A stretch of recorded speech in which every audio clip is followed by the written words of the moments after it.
বিসমিল্লাহির রহমানির রহিম। আসসালামু আলাইকুম। আমার কুকিং চ্যানেল দীপ কিচেনে আপনাদের সবাইকে স্বাগত।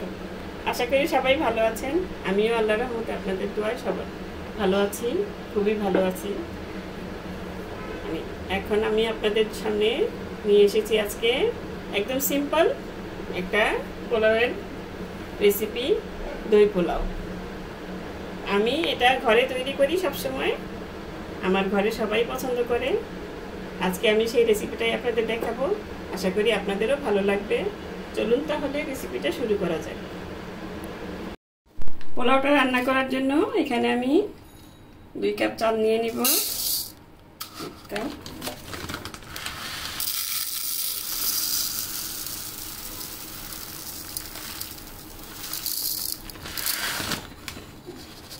2 কাপ। এখন চালটাকে আমি ভালো মতন ধুয়ে নিব।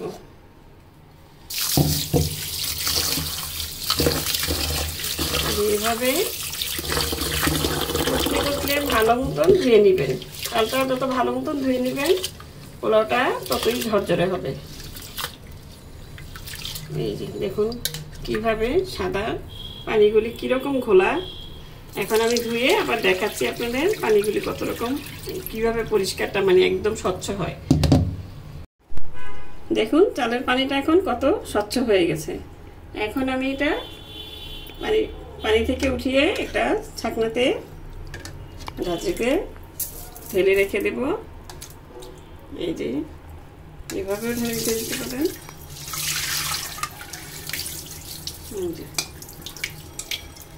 এখন এগুলি ভালো মতন ছেঁকে নিচ্ছি। ছেঁকে ভালো করে মানে অনেকে ভিজিয়ে রাখে, এভাবে ঝাঁঝরিতে রেখে দিলেই হয়, আপনার ভিজিয়ে রেখে দিতে হবে না। এভাবে ঝাঁঝরিতে নিয়ে আরেকটু ধুয়ে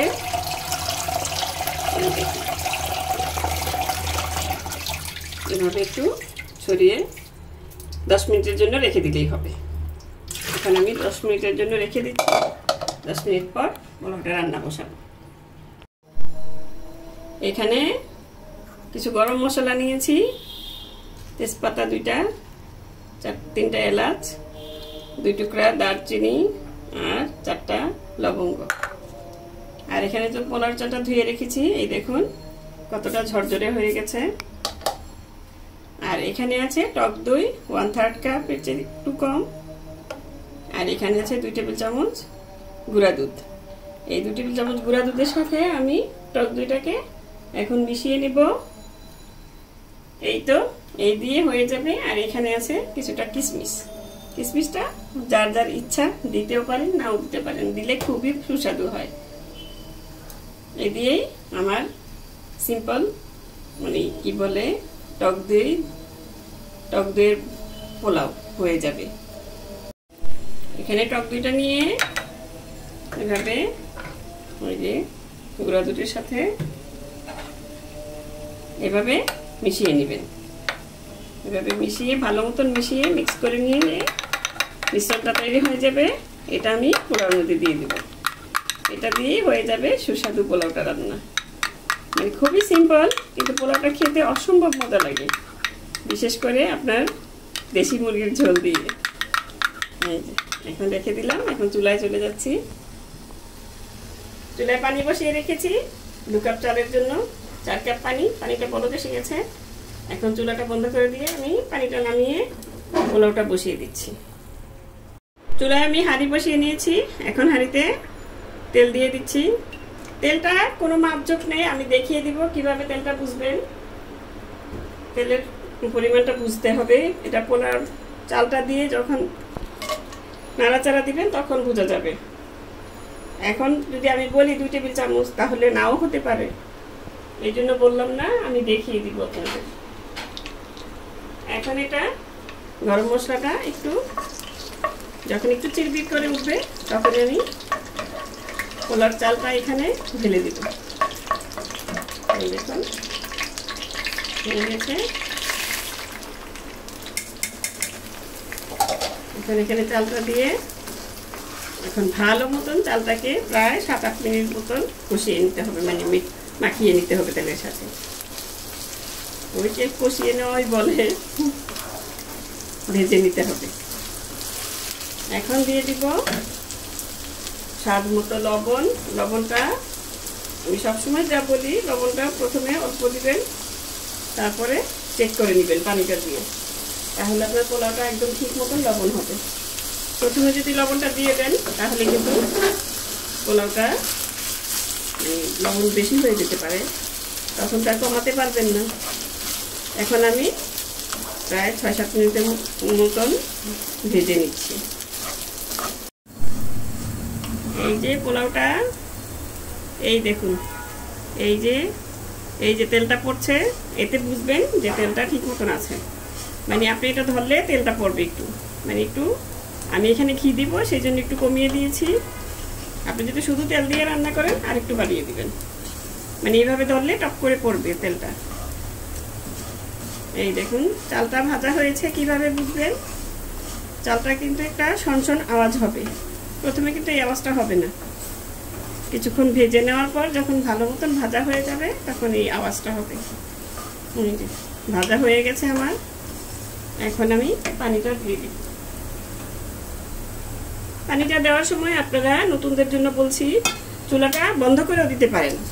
কারণ হয় কি, এটা চালটা অনেক গরম থাকে, প্যানটাও গরম থাকে, হাঁড়িটা, তখন মানে পানিটা বলক দিয়ে উঠে, তখন হাতে লেগে যেতে পারে। হয়তো আপনি হাঁড়িটা ধরে রাখলে হয়তো পড়েও যেতে পারে, অনেক একটা দুর্ঘটনা ঘটতে পারে। সেই জন্যই আপনি বন্ধ করে এই যে আস্তেভাবে দিয়ে দিবেন। এই দেখুন এখন কিন্তু কোনো সাউন্ড হচ্ছে না। এখন আবার সাথে সাথে চুলাটা ধরিয়ে দিলেই হবে। এই দেখুন, এই যে এখন চুলাটা ধরিয়ে দিলাম। কারণ পানির মাপটা আর এই চাল ভাজাটা, পোলাওটা রান্না কিন্তু একদম সহজ। আর যদি এই জিনিসগুলি ঠিক মতন আপনি না করতে পারেন তাহলে পোলাওটা একদম 12টা বেজে যাবে, মানে তখনই মনে হবে পোলাও রান্না এত কঠিন কেন। এখন আমি লবণটা চেক করে নিব, লবণ লাগবে আরো।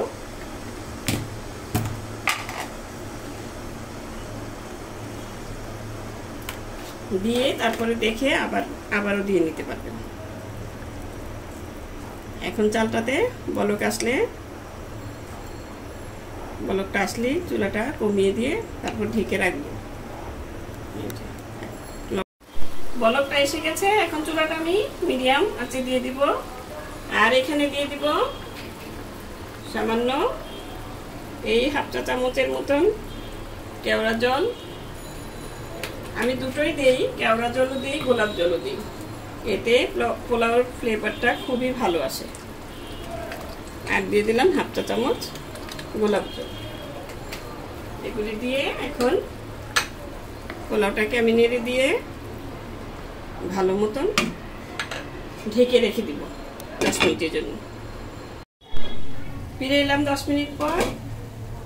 এখন এই দেখুন, যখন এইভাবে এরকম হয়ে যাবে তখন আমি সেই যে মিশ্রণটা রেখে দিয়েছিলাম সেটাকে দিয়ে দিব। দিয়ে এই চামচটা দিয়েই আমি উলট পালট করে দিব। এটা যা সুন্দর একটা গ্রান আসছে, এটা এখন আপনারা পাবেন না, আমি পাচ্ছি। যখন আপনারা বানাবেন তখন আপনারাও পাবেন এটার গ্রানটা। আর খাওয়ার সময় তো ওই যে বললাম, কি বলে এটাকে, অসম্ভব মজার হয়। সাধারণ সিম্পল পোলাওটা কিন্তু খেতে খুবই সুস্বাদু। কিছু জিনিস আছে আপনার অনেক মশলা দিয়ে রান্না করা হয়, ভালো লাগে। কিছু জিনিস আছে মশলা টসলা ছাড়া, মানে একদম সিম্পল ভাবে রান্না করলেও খুবই সুস্বাদু লাগে। এখন দিয়ে দিচ্ছি আমি কিশমিশগুলো দিয়ে এখন এটা দমে বসিয়ে রাখবো। দুইটা পুরোপুরি মিশিয়ে দিব। এই আর কিছুই করা লাগবে না। এখন আপনি দমে বসিয়ে রেখে চুলাটা আঁচটা একদম কমিয়ে দিয়ে রেখে দেব যতক্ষণ না মানে চালটা পুরোপুরি সিদ্ধ হচ্ছে। এই তো হয়ে গেল, দেখুন, সিম্পল একদম, কোনো ঝামেলাই নাই। ওই তো আমি বললাম যে পোলাও রান্নাটা খুবই সহজ। আর কিছু টিপস অ্যান্ড ট্রিক্স যদি ফলো করেন আপনারা, তাহলে আপনাদের কাছেও সহজ হয়ে যাবে। আর না মানে ঠিক মতো না করতে পারলে ওটা কঠিন হয়ে যায়। এখন আমি চুলাটার আঁচটা একদম কমিয়ে দিয়ে ফিরে আসছি পোলাওটা সিদ্ধ মানে পুরোপুরি নরম হয়ে যাওয়ার পরে। ফিরে এলাম আবার, পোলাওটা হয়ে গেছে প্রায়। এখন আমি এই দেখুন এগুলো উঠিয়ে নেব। এগুলো উঠিয়ে নিলে কি হয়, আপনার যখন প্লেটে দিবেন কারো প্লেটে পড়বে না, পাতে খারাপ লাগবে না, দেখতেও ভালো লাগবে পোলাওটা। এখন আমি এখানে 2 টেবিল চামচের মতনই ঘি দিয়ে দেব। ঘিটা দিয়ে এই যে প্রথমে আমি এই জন্য তেলটা একটু কম দিয়েছি।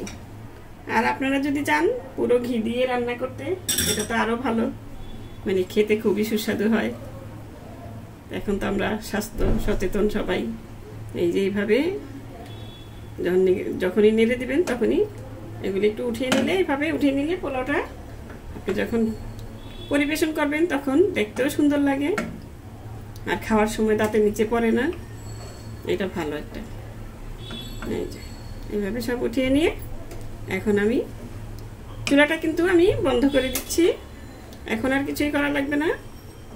এখন জাস্ট একটু মিলিয়ে দিয়ে ঘিটার সাথে মানে মেখে নিয়ে আবার ঢেকে রেখে দিব।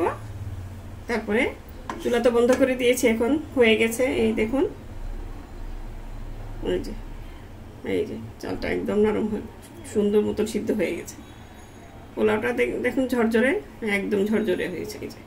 এই যে কতটা ঝরঝরে হয়েছে, একটার সাথে আরেকটা মিশে নেই। এখন আমি ঢেকে 5 মিনিটের মতো রেখে তারপর পরিবেশন করে আপনাদের দেখাচ্ছি। এই দেখুন পোলাওটা কতটা ঝরঝরে হয়েছে, একদম একটার সাথে একটা কোনোটাই লাগছে না, একদম ঝরঝরে হয়ে গেছে।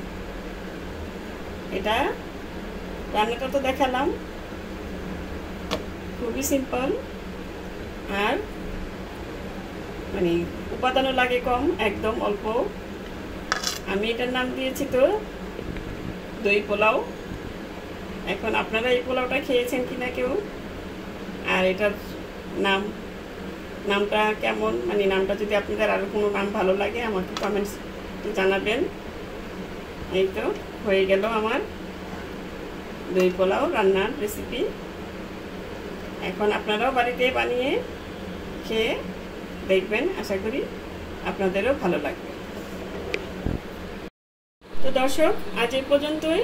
রেসিপিটি ভালো লাগে প্লিজ বেশি বেশি করে লাইক, কমেন্ট, শেয়ার করুন, আর আমার চ্যানেলটি সাবস্ক্রাইব করে চারপাশেই থাকুন, আর আমার জন্য দোয়া করবেন। এরকম নিজের হাতে তৈরি করে খাবার খাওয়াবেন সবাইকে, ফ্যামিলির। সুস্থ থাকবেন, ভালো থাকবেন। আল্লাহ হাফেজ।